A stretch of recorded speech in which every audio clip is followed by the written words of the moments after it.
Hey everyone, how's it going? So I'm here in New York City today where I'm selecting some fine violins for the finalists of the Play with Ray competition. At the same time, we're going to be exploring what are sounds in a good instrument that one should listen for. So hopefully this will help you in your quest to find the perfect instrument for yourself.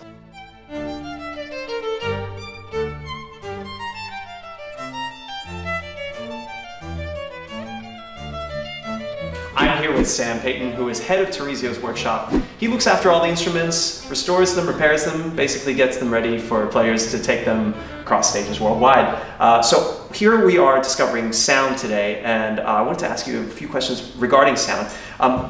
What affects the sound in an instrument? Everything. Every little part of the instrument, the type of strings you're using, the position of the sound post, how heavy the bridge is, how light the bridge is, the level that the strings are polished, so, and that varies from manufacturer to manufacturer, and we can sort of tweak and alter all these things to really hone in on a particular voice that a musician is trying to develop to express themselves. Most players come in, would you say that they already know all this kind of stuff? No, or that's my job. That's your job, so yeah. you basically tell them about that? Yeah, I need to have a discussion with them, see what they're working on, see the problems that they're having, and just listening to them play and getting feedback from them about things that they're having difficulties with. So let's say a player comes in and plays a certain way, maybe they play heavier or they play lighter. Mm-hmm. Would you then make adjustments to the instrument based on their playing, or do you kind of more adjust to a general style of playing? It's always to a specific player. Basically everything can change the sound, right? From the wood of the pegs and wood of, the chin rest. Chin rest. Yeah. Chin rest material actually has a huge influence on how you hear the instrument, because so much of the sound comes through your jaw. Right. And that's a major filter for the player. Wow, amazing. Yeah. But I mean, the player matters too, right? I mean, yeah. Okay. Yeah. So if let's say you've got a $10 million instrument, the player is also worth at least that amount, right? Okay, don't answer that question. Speaking of violins, let's go, they have an amazing vault here. Let's go check that out where really expensive stuff is kept. Wow. Here we are. Come in. Wow.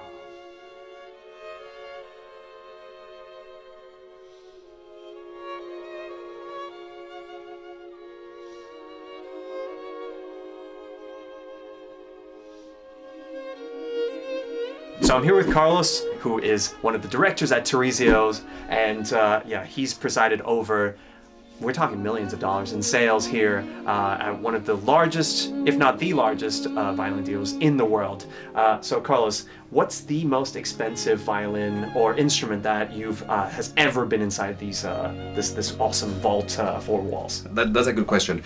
Probably the most expensive is the Lady Blunt Stradivarius. Actually, we sold for a still world record price of $16 million already years ago, and probably still to this day is publicly the most expensive violin ever sold. Wow, that's incredible. Do you ever feel that people will want to come in here and do an Ocean's 11 and try and steal all the instruments? That is always a concern of us, but as you can see, there are cameras everywhere. Oh. So here you might not see them, but we have cameras, and just to make sure that we're all safe. And these actually, as probably you notice, also the vault is very isolated from the rest of the office. I see. So you got any laser beams or something like that? That may be actually the next step that we have to do. That will be a good idea. Okay. And last question, do you have anything in here that's, you keep inside a vault that's not necessarily an instrument, something cool? Well, as a matter of fact, right behind you, if you see that suitcase there, it might look like a simple suitcase, but that was actually a custom-made suitcase for Isaac Stern. And it still has his tails inside. Really? We were actually honored to be chosen to sell the estate of Isaac Stern, and this was one of the things actually that we were able to. Like his concert dress? His concert tails. Can we open it? Yes, maybe actually in the future we should, but yes. Open it now? Yeah, sure. Right. Oh my God, yes, we're opening it. Oh my gosh, it's even Louis Vuitton. Oh my gosh. In case he got lost. Wow. These are the original shirt. Oh my gosh. Suspenders and tails. Wow. Yeah. So this is Isaac Stern's tails. Yeah. This Isaac Stern tails. Have you ever worn it? No, not yet. But I'll give you the first chance if you want to. Oh my gosh, yes! Oh my goodness. How cool is this? Isaac Stearns, all right, here we go. Wow. Oh. How do you feel? Are you channeling? I feel like I've received some superpowers. My sound just became like Fits you well. so much more powerful and like full of wow, that is so cool. It's like I've become like a superhero. That is so cool. That's really cool. Yeah, Isaac Stern. Isaac Stern. Wow, pretty incredible. All right, we are ready for the testing phase. We've got 2 microphones set up, and we've got 5 very special instruments here. To make things completely fair though, we're not going to find out which violin is what, and each violin has a different number associated with it. And so we're going to find out at the very end which maker belongs to which instrument. All right, let's begin.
so we just went through each of the instruments, played a few excerpts. You saw me holding the violins down here. I do that because it helps me have a bit of more of a third-person point of view. You know, sometimes you just wish that when you're testing an instrument, you could be out there as well. Well, this sort of gives you a little bit more distance. So I'm going to go through each of the instruments and, yeah, very quickly, in as few words as possible, say what I think about each one. So this is violin 1. Wow, it's got a lot of texture. I think that it's also got a really brilliant E string. Very sharp. I think this is the kind of sound that will be very interesting in the hall. The only battle you'll have to fight against it is probably its own clarity. However, that textured, layered sound can also be really interesting and hold the attention of the listener.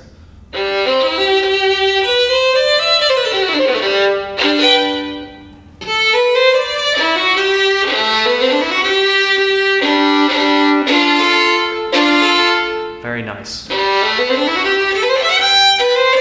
Wow, it's like got a very dark sound, but yet somehow a resonant one. It's like the Dark Knight arrives.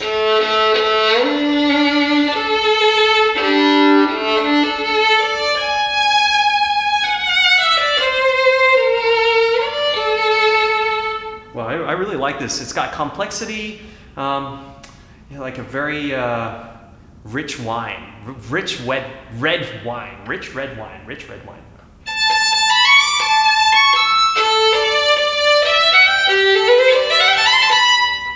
I think this one's my favorite so far.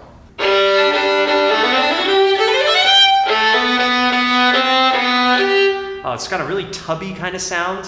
Kind of reminds me of like a person with a really big belly.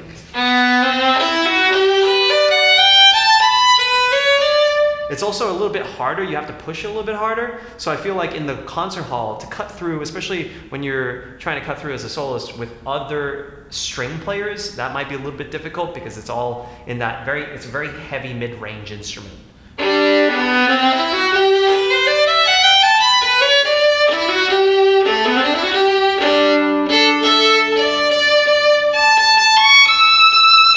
Still got a really powerful E string though. So, you know, I guess it's got it where it counts. It needs to count. I just think that also in the end, an instrument like this might not be as clear as you'd want it to be.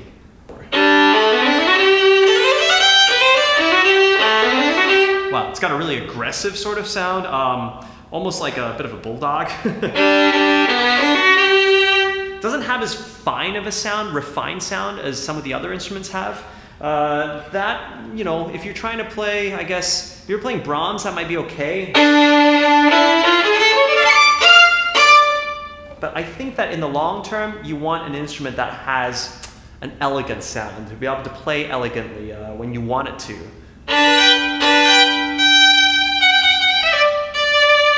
Yeah, it's just lacking a little bit of that. So. Yeah, this one's not as clear. It's probably.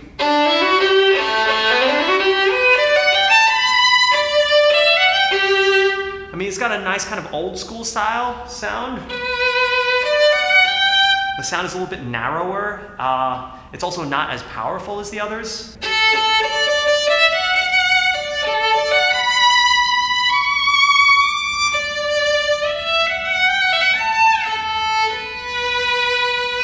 Yeah, this one's probably my least favorite out of the instruments here, but you know, it could be someone else's favorite. You never know. So yeah, you have to just find what suits you.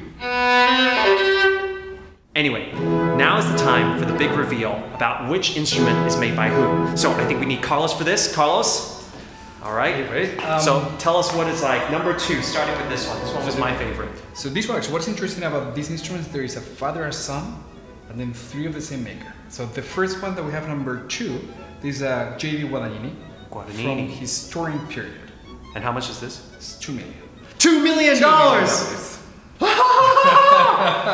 Wow! Yes. That's, wow. Okay, I'm just gonna put that back down. So, yeah, I have expensive taste. I have good taste. What about this one? Number one, this is the star of the table. This is a Del Gesù. And this is actually from the best period of Del Gesù, and this we're going to 15 million. 15 million! That's right. Wow, what? This came second? Well, I mean, well, yeah. Well, okay. 15 million. Okay, well, violin number 3.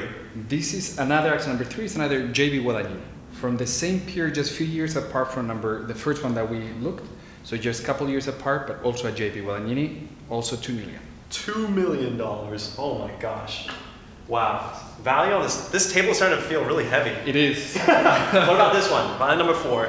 This is actually yet another one of J.B. Guadagnini, but this is from different period. This is from Parma. So this is from the 60s, and this is 1.7 million. Oh, it's a little cheaper. Less. Yeah, I can tell. Maybe, yeah, this is okay. What about this one, number 5? Number 5 actually is made by the father of Del Gesù. So this is a Joseph Filius Guarneri. Okay. And this is $1.6 million.